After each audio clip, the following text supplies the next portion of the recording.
नमस्कार मंडळी, मी रसिका कृषी विषयक कार्यक्रमात आपल्या सगळ्यांचं मनपूर्वक स्वागत करते। मंडळी, बदलता हवामान, पाण्याची टंचाई आणि शेतीमधील नवनवीन आव्हानं अशा परिस्थितीत पाण्याच्या प्रत्येक थेंबाचं महत्त्व अधिक आहे। विज्ञान तंत्रज्ञानाच्या सहाय्याने शेती अधिक स्मार्ट, अधिक शाश्वत करण्याचे प्रयत्न सुरू आहेत।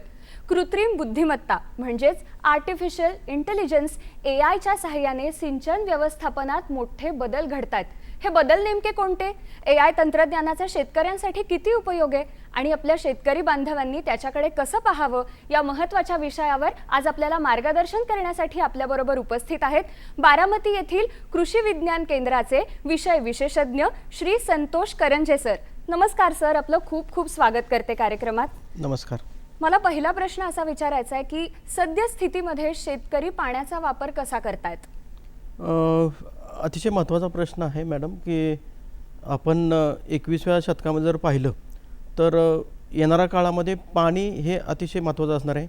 आपण गेल्या महिन्यामध्ये पाहिलं की पाणीच नव्हतं आणि अचानक पाऊस आला म्हणून आपण वाचलो, आणि आता येत्या 21व्या शतकामध्ये आपण पाण्यासाठी युद्ध होऊ शकतं। जसं आपण पेट्रोलला पाहिलं तसं पाण्यासाठी युद्ध होणार आहे, आणि हे पाणी अतिशय महत्त्वाचं आहे आणि हे आपण जपून वापरणं गरजेचं आहे, काटकसरीने वापरायची गरज आहे।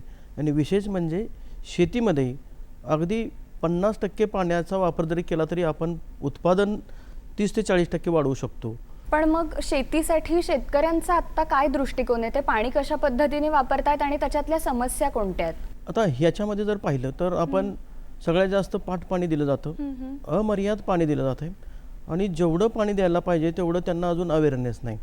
म्हणजे आज भात शेतीसारखं शेती बघितलं तर सगळ्यात जास्त पाणी लागतं आहे। ऊसाची शेती बघितलं तर पाणी देण्यासाठी शेतकरी ज्या कंडिशनमध्ये पाणी देण्याची गरज आहे त्याप्रमाणे पाणी देत नाहीत। पाणी देताना अगदी जिथं आपल्याला 70 ते 80 लाख लिटर एकरी पाणी लागणार आहे त्या ठिकाणी 1.5, 2, 2.5 कोटी 3 कोटी लिटर इतकं पाणी दिलं जात आहे, आणि त्याचा उलट निगेटिव्ह फायदा होतो। कारण जर तुम्ही जास्त पाणी दिलं तर त्याची पिकांची मुळं ही काम करत नाहीत, त्याची मुळं बंद पडतात, त्याच्या मुळाजवळ वापसाच इथे राहत नाही। अशा परिस्थितीमध्ये मग पूर्णपणे येणारं पीक हे उत्पादन जास्त देण्यापेक्षा त्याला खताचा अपटेक कमी होतो, रोगराई वाढते, आणि एकंदरीतच त्याच्या क्वालिटीवर परिणाम होतो। आणि यासाठी आपण हे जे काही अपयोग करायला लागलो आहे तो आपण टाळले पाहिजेत। पाणी जास्त आहे, आपल्या जवळ पाणी आहे, अमर्याद पाणी देण्याची गरज नाही, त्यासाठी शास्त्रीय आधार घेण्याची गरज या शेतकरी मित्रांना आहे। की ॲग्रिकल्चरल डेव्हलपमेंट ट्रस्ट आणि KVK बारामती यांनी कशा पद्धतीने पाणी वापराच्या बद्दल कार्य केलंय हेच मी तुम्हाला विचारणार होते। हां, आता मी कृषी विज्ञान केंद्र बारामतीतून आलोय। मेन संस्था जी आहे कृषी विज्ञान केंद्राची ती ॲग्रिकल्चर डेव्हलपमेंट ट्रस्ट, आणि हे याची स्थापनाच खरं पाहता 1971 साली आदरणीय शरदचंद्रजी पवार साहेब आणि त्यांचे मोठे बंधू पद्मश्री डॉक्टर आप्पासाहेब पवार यांनी या पाण्याच्या प्रश्नावरच उपस्थित राहून त्यावेळच्या ख्रिश्चन मिशनरीज यांनी त्यांना मदत केली, आणि त्या भागामध्ये त्या परिसरामध्ये 350 पेक्षा जास्त पाझर तलाव निर्माण केले। आता ज्यावेळी पाझर तलाव निर्माण झाले त्यावेळी शेतकऱ्यांना त्यांच्या कष्टाच्या मोबदल्यामुळे त्यांना धान्य दिलं। म्हणजे ते ऑस्ट्रेलियन मिशनरी ज्या होत्या त्यांनी कष्टाच्या बदल्यामध्ये त्यांना धान्य दिले।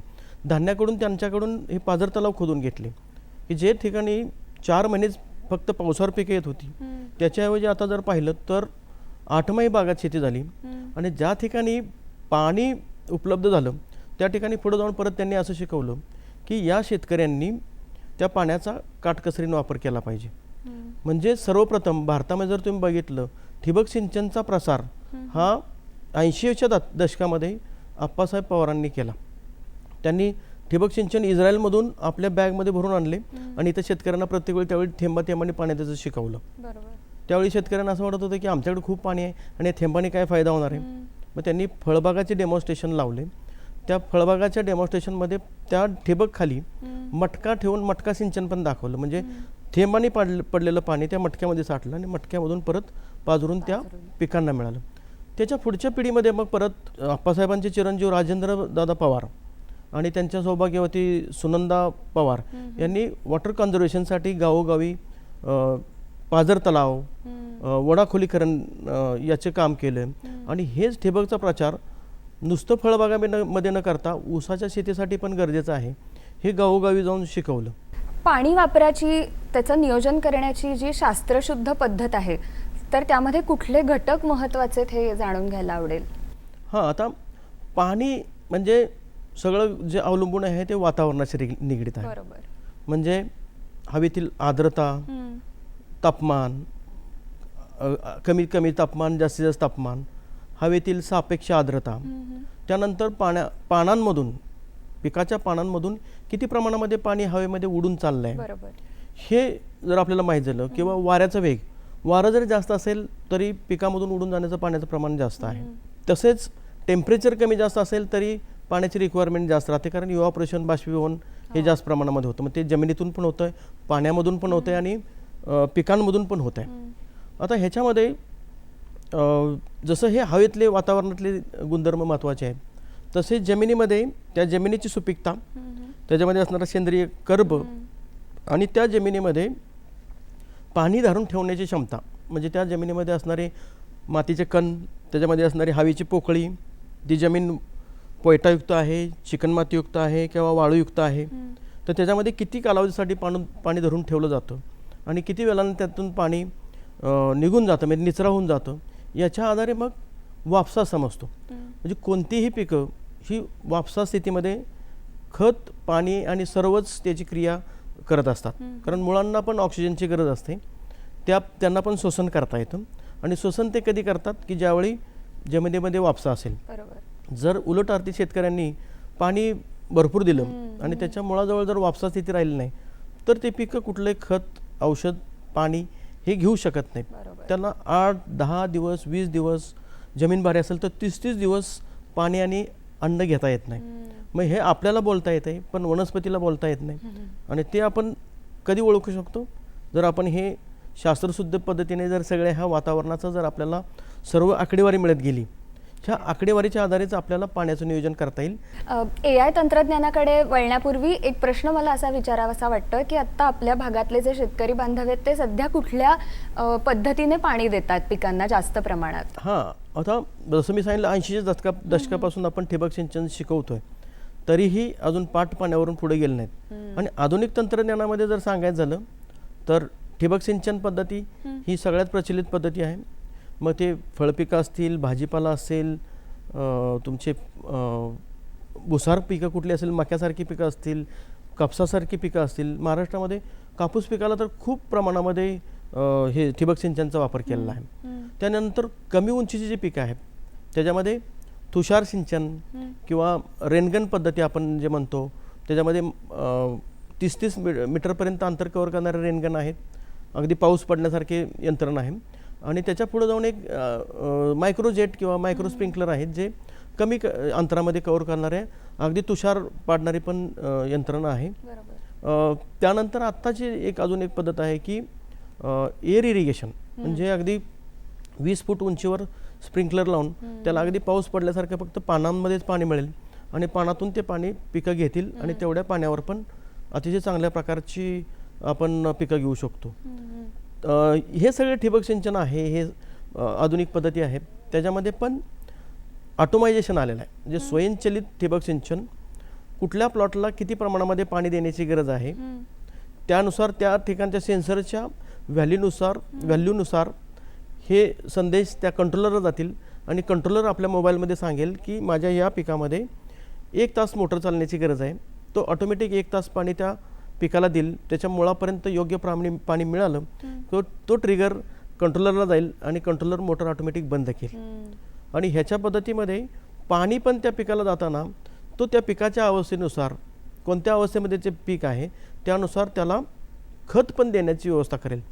म्हणजे मोटर चालू केल्यानंतर 15-20 मिनिटांनंतर परत त्याला खत दिलं गेलं पाहिजे. मग त्या खतामध्ये पण नत्र पाहिजे का स्फुरद पाहिजे की मायक्रोन्यूट्रिएंट पाहिजेत किंवा जीवाणू देण्याची गरज आहे.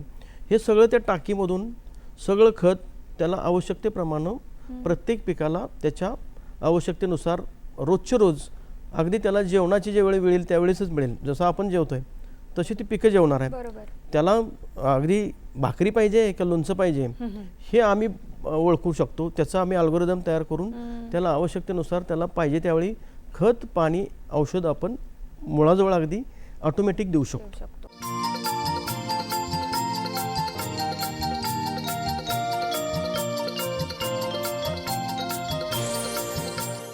आता आपला जो मूळ विषय आहे कृत्रिम बुद्धिमत्ता AI, तर हे AI नेमकं आहे काय?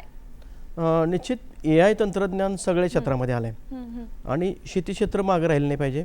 कारण शेतकऱ्यांची खरी गरज आहे. शेतकऱ्यांना माहिती मिळवण्यासाठी पुस्तकं वापरायला लागतात. आपल्यासारखे TV चॅनल्समधून आपल्याला माहिती मिळते किंवा YouTube सारखे चॅनल्स आलेले आहेत. बऱ्याचशा मल्टीमीडियामध्ये त्यांना माहिती मिळते. परंतु हा डेटाचा वापर करून शेतकऱ्यांना आपण लागवडीपासून काढणीपर्यंत अधिकाधिक उत्पादन घेण्याचं तंत्रज्ञान हे डेटा सायन्सच्या आधारे आपण करू शकतो. आता AI तंत्रज्ञान म्हणजे कृत्रिम बुद्धिमत्ता. शेतकऱ्यांना सांगायचं झालं तर कृत्रिम बुद्धिमत्ता म्हणजे आपल्या डोक्याच्या पलीकडे जाऊन मशीन आपल्याला काहीतरी माहिती देईल आणि त्या मशीनच्या आधारे अगदी मायक्रो क्लायमेट मायक्रो सिच्युएशननुसार आपण त्यांना संदेश देऊ शकतो, माहिती देऊ शकतो. आणि ही माहिती हा डेटा सगळा आपल्याकडे मिळेल तेव्हा आपण त्या प्रत्येक शेतकऱ्याला अगदी जगाच्या कानाकोपऱ्यामध्ये कुठेही जो शेतकरी असेल त्यांना आपण माहिती देऊ शकतो. म्हणजे बारामतीच्या शेतकऱ्यांना मी माहिती देऊ शकत नाही. आत्ता सध्या जर सांगायचं झालं तुम्हाला UP मधला शेतकरी आहे तिथेही आमचं काम चालू आहे. आंध्र प्रदेशमधला शेतकरी आहे, कर्नाटकामधला शेतकरी आहे आणि महाराष्ट्रातल्या बऱ्याचशा शेतकऱ्यांकडे आपण गेलेलो आहे. आता हा AI तंत्रज्ञान म्हणजे काय आहे तर हा सगळा डेटा आपल्याला मिळवावा लागतो. म्हणजे सर्वप्रथम आपल्याला त्याची माती, पाणी आणि त्याचं वातावरण याची आपल्याला आकडेवारी माहिती पाहिजे. आता मातीच्या बाबतीत जरी सांगायचं झालं तर त्याला आपण ग्राउंड ट्रूथ रियालिटी म्हणतो. त्या ग्राउंड ट्रूथला आपल्याला घ्यावं लागेल. मग त्याला माती परीक्षण करावं लागेल, पाणी परीक्षण करावं लागेल. माती परीक्षण करताना त्या जमिनीमध्ये असणारा जमिनीमध्ये पाणी धरून ठेवण्याची क्षमता म्हणजे हवेची पोकळी किती आहे, त्या जमिनीची बल्क डेन्सिटी काय आहे, त्या जमिनीमधला वापसा स्थिती कधी येते, हे सगळं त्या भौतिक गुणधर्म अनालिसिस करूनच आपल्याला पाण्याचं नियोजन करता येईल. त्याचा डेटा घेण्यासाठी ती माती परीक्षण करावं लागेल. त्याच्यानंतर त्या जमिनीमध्ये असणारं अन्नद्रव्याची क्षमता म्हणजे ती सुपीक आहे का नाही, ऑर्गॅनिक कार्बन त्याच्यामध्ये आहे का नाही, नत्र स्फुरद पालाश लागणारी जी खतं आहेत ती योग्य प्रमाणात त्या जमिनीत आहेत का नाही, हे सगळं आपण चेक करून हा डेटा संकलन करणार आहे. याला आम्ही म्हणतो हाय टच म्हणजे प्रत्यक्ष तो डेटा घेणे. आणि दुसरा जो महत्त्वाचा घटक आहे की आपण IoT म्हणजे इंटरनेट ऑफ थिंग्स, ज्याला आपण मराठीत सांगायचं झालं तर सेन्सर्स. तर सेन्सर्स पण हा इंग्लिश शब्द आहे परंतु आपल्याला सगळ्यांना माहिती आहे की तो त्याच्या आधारे आपल्याला डेटा देईल, तो आपल्याला काहीतरी माहिती देईल. पण सेन्सरमध्ये काय आहे की आपल्याला त्या परिसरातलं म्हणजे त्या 2 किलोमीटरच्या परिसरामधलं मायक्रो क्लायमेट, त्या भागातलं हवामान माहिती पाहिजे. आपल्या हवामानाची आकडेवारी मिळते तालुक्याची, जिल्ह्याची किंवा त्या एखाद्या गावाची. पण त्या भागामध्ये ते पीक लावलं आणि त्या भागात त्या पिकामध्ये काय हवामान आहे, मग त्यात टेम्परेचर किती आहे, ह्युमिडिटी किती आहे, बाष्पीभवन किती आहे, त्याच्याबरोबर जमिनीमध्ये ओलावा किती प्रमाणात ती जमीन धरते आहे, हे जमिनीत अगदी मुळापर्यंत आपण हे सगळे सेन्सर्स बसवू शकतो.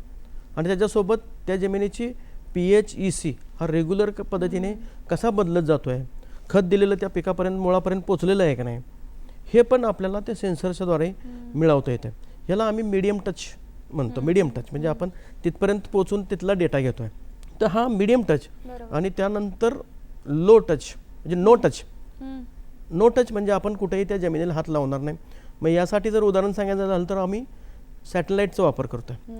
म्हणजे सॅटेलाईटद्वारे त्या पिकाची वाढ कमी अधिक आहे की नाही, कुठल्या कोपऱ्यामध्ये पीक ट्रेसमध्ये आहे, कुठल्या कोपऱ्यामध्ये त्याला योग्य वाढ आहे, तो 100 टन ऊस उत्पादन देणार आहे की नाही, का तो 60 टनच उत्पादन देणार आहे, हो. तर हा जो डेटा आहे आपण सॅटेलाईटवरून मॅपिंग करून त्या पिकाचे पूर्ण क्षेत्र मॅपिंग करून वेगवेगळ्या इंडायसेसद्वारे, मग त्याला वॉटर वॉच म्हणतो आम्ही, वॉटर वॉच पण 50 सेंटीमीटरच्या खोलीपर्यंत त्या जमिनीमध्ये प्रत्येक कानाकोपऱ्यामध्ये कुठं पाणी कमी आहे, कुठं जास्त आहे, वापसा आहे की जास्त पाणी आहे, हे सगळं आम्हाला वेळच्या वेळी या सॅटेलाईटद्वारे मिळतं. क्लोरोफिल कंटेंट असेल, ऊसामध्ये साखरेचं प्रमाण कमी आहे की नाही, जास्त आहे की नाही, हे पण आपण सॅटेलाईटवरून काढू शकतो. म्हणजे हा सर्व डेटा सॅटेलाईटवरून पण आपल्याला मिळतो. अगदी 1x1 मीटर चा जो आपला रिझॉल्युशनचा इंडायसेसचा आपल्याला मॅप मिळतात आणि ते डिटेल आपल्याला सांगतात की कोणत्या कोपऱ्यामध्ये काही परिस्थिती आहे. अगदी कीड आणि रोग पण आपण सॅटेलाईटवरून कोणत्या कोपऱ्यामध्ये येण्याची शक्यता आहे हे 8 दिवस अगोदर शेतकऱ्यांना सांगू शकतो. त्याच्या पुढे जाऊन अगदी मीडियम टचचा जर विचार केला तर ड्रोन्स आहेत. तर ड्रोन फक्त फवारणीसाठी आपल्याला माहिती आहेत, पण ड्रोनद्वारे आपणाला त्याच्यामध्ये वेगवेगळे स्पेक्ट्रल इंडायसेस जसं आहेत तसं मल्टीस्पेक्ट्रल इमेजेस किंवा हायपर स्पेक्ट्रल इमेजेस, जसं एक्सरे असतो त्या पद्धतीने त्या पिकाचा आपण इमेजेस घेऊ शकतो. आणि त्या इमेजेसनुसार आपण त्याला प्रोग्राम केल्यानंतर त्यामध्ये कोणत्या परिस्थितीमध्ये पाणी कमी पडणार आहे, कुठल्या अन्नद्रव्याची कमतरता आहे, हे इमेजेसमधून आपल्याला अगदी मायक्रो लेवलमध्ये पण जाऊन सॅटेलाईटच्या पुढे जाऊन पण मायक्रो लेवलवर आपण त्या पिकाचं सगळं शास्त्र, शरीरशास्त्र समजून घेऊ शकतो. तर हे सगळे AI चे टूल्स वापरून आपण हे अल्गोरिदम तयार केले आहेत आणि ह्या अल्गोरिदमच्या साहाय्याने आपण त्या पिकाच्या वाढीच्या अवस्थेनुसार, म्हणजे सुरुवातीला पाणी किती देण्याची गरज आहे, नंतरच्या अवस्थेमध्ये पाणी किती देण्याची गरज आहे, खत कोणत्या अवस्थेमध्ये कोणतं देण्याची गरज आहे, त्या पर्टिक्युलर शेतकऱ्याच्या केसनुसार पूर्ण त्या शेतकऱ्याची स्टडी करून आपण सुरुवातीपासून शेवटपर्यंत सर्व सल्ला हा त्याच्या मोबाईलवर देणार आहे. त्या मोबाईलवर त्याला घरी बसल्या बसल्या सर्व हा माहिती मिळणार आहे. तर हे AI तंत्रज्ञान फार सोपं पण आहे. शेतकऱ्यांनी त्याचा आत्मसात केला तर त्यांना प्रत्येक स्टेजमध्ये त्या पिकाच्या कुठलं पीक आहे त्यानुसार त्याचे आपण अल्गोरिदम तयार करून मशीन लर्निंगचा डेटा, मशीन लर्निंगचा जो नवीन कन्सेप्ट आहे हा सगळा आपण वापर करून त्या शेतकऱ्यांना संदेश देतो अगदी मायक्रो लेवलपर्यंत.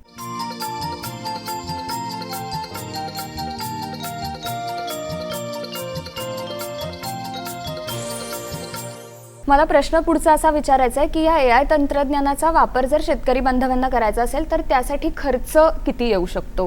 हां, अतिशय महत्त्वाचा प्रश्न आहे. कारण नवीन तंत्रज्ञान आहे, जसं मोबाईल आपल्या जवळ आला त्यावेळी सुरुवातीला महाग होता, बरोबर, पण नंतर आता आपण सगळ्यांजवळ आहे, कुणाकडे नाही असं नाही आहे आणि सगळं त्याला वापरायला पण शिकलेत. तसं AI तंत्रज्ञान पण वापरायला सोपं आहे, त्यांना सांगायची गरज राहणार नाही. एकदा त्यांनी सुरुवात केली तर ते वापरू शकतात.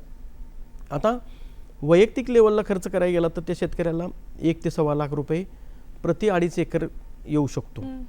पण आम्ही त्यासाठी काय केलं की मग शेतकऱ्यांचे त्या 2 किलोमीटरच्या रेडियसमधले गट तयार केले. त्या गटामार्फत त्या शेतकऱ्यांना आपण IoT, सॅटेलाईट आणि ग्राउंड ट्रूथचे सर्व डेटा घेण्याचं सगळं त्यांना माहिती देतो आहे. मग ते IoT टूल्स म्हणजे वेदर स्टेशन बसवणे, मॉइश्चर सेन्सर बसवणे, सॅटेलाईट मॅपिंग करून तो सॅटेलाईटचा डेटा त्यांना दर तासाला अपडेट करून देणे, त्यानंतर त्या जमिनीचं परीक्षण करणं, त्याच्या आधारे अल्गोरिदम तयार करणे, हे सगळ्याच्या आधारे आपण ऊसामध्ये पहिल्यांदा खूप मोठं काम केलं आहे. पुढच्या स्टेपमध्ये वेगवेगळ्या पिकामध्ये आपण जातो आहे. तर या ऊसाच्या शेतकऱ्यांना आम्ही काय केलं की 25 शेतकरी गोळा केले आणि त्या 25 शेतकऱ्यांना खर्च विभागून टाकले. तर साधारण समजा त्या परिसरामधले जर 25 शेतकरी येत असतील तर एका शेतकऱ्याला 25,000 रुपयामध्ये 2.5 एकराचा खर्च येईल. म्हणजे 1 एकरासाठी त्याला सुरुवातीला 10,000 रुपये खर्च येईल.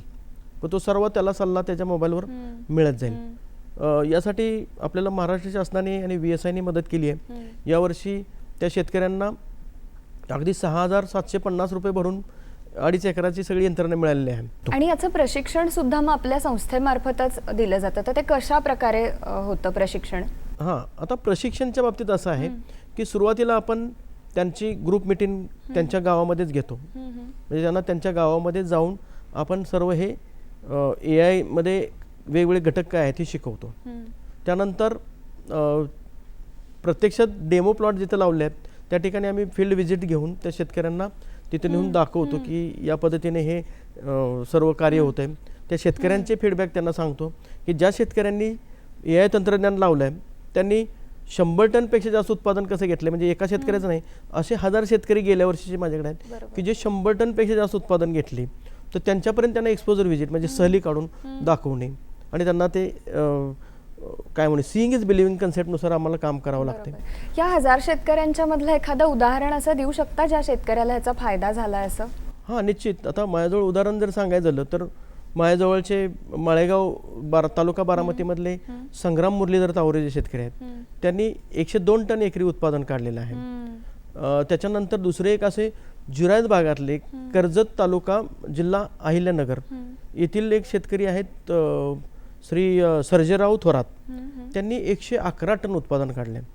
उन्हाळ्यामध्ये अक्षरशः परिसरातले सर्व ऊस जळालेला असताना त्यांचे एकमेव असं उदाहरण आहे की ज्यांना उन्हाळ्यात कमीत कमी पाणी असताना अगदी 1 तास मोटर जरी चालवली तरी त्यांचं 111 टन उत्पादन आलेलं आहे. आणि आता परत खोडवा 90 ते 100 टन येण्याची शक्यता आहे. तो मी मागच्या आठवड्यातच पाहून आलो. म्हणजे उदाहरणं अशी खूप आहेत. सांगली जिल्ह्यामध्ये राजमाने सर आहेत की जे रिटायर झालेले शिक्षक आहेत, ते परिसरातल्या शेतकऱ्यांना शिकवायला लागलेत. त्यांनी 109 टन उत्पादन काढलेलं आहे. म्हणजे असे वेगवेगळ्या टप्प्यातले आहेत. आणि केविकेचं जर सांगायचं झालं तर आम्ही स्वतः 151 टन एका व्हरायटीमध्ये काढलं आहे, 121 टन दुसऱ्या व्हरायटीमध्ये आणि 102 टन म्हणजे 102च्या वरच आणि 150 टनांपर्यंत आम्ही गेलो आहे.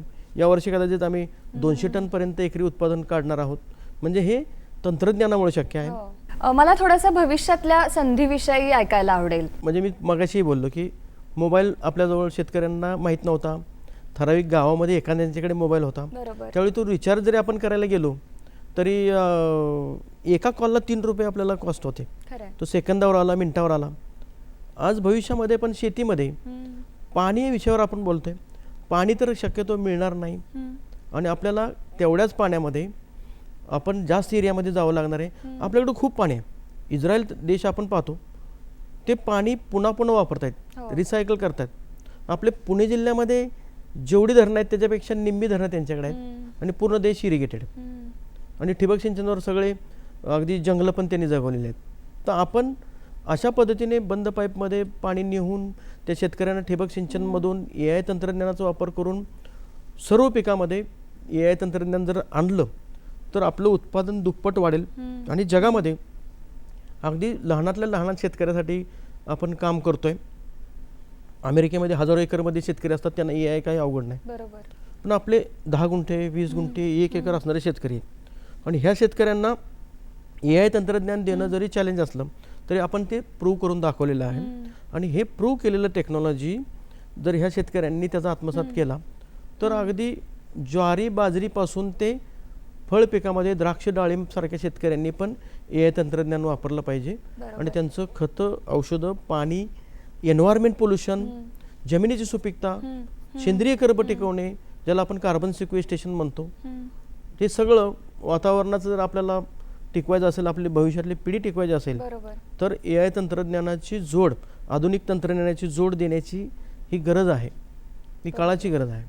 सर, तुम्ही आज दिलेल्या माहितीचा शेतकरी बांधवांना नक्कीच उपयोग होईल आणि त्यामुळे आपल्या देशातली शेती सुद्धा अधिक स्मार्ट आणि शाश्वत होण्यासाठी याचा फायदा होईल. आपण जे अमूल्य मार्गदर्शन केलं, आपला वेळ दिलात त्यासाठी खूप खूप धन्यवाद. धन्यवाद.